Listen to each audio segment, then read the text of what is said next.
السلام عليكم ورحمة الله وبركاته.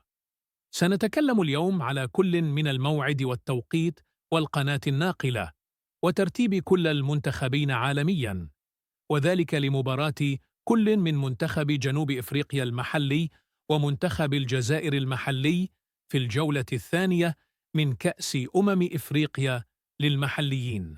إذن وبعد بسم الله الرحمن الرحيم، فيما يخص الموعد والتوقيت، فسوف تلعب المباراة يوم الجمعة في 8 من هذا الشهر، وتنطلق صافرة المباراة على الساعة 3 مساء حسب توقيت المغرب والجزائر وتونس. أما القناة الناقلة فسوف تنقل المباراة على إحدى قنوات بين سبورت القطرية وقناة الشبابية السادسة للتلفزيون العمومي الجزائري. أما فيما يخص أخيراً ترتيب كل المنتخبين، منتخب الجزائر في المركز 36 عالمياً، أما منتخب جنوب إفريقيا في المركز 56 عالمياً. لا تنسوا أن تتركوا لنا تصويتاً على من سيفوز في هذه المباراة. وهكذا نكون قد انتهينا. لا تنسوا متابعتنا والصلاة على رسول الله عليه أفضل الصلاة والسلام.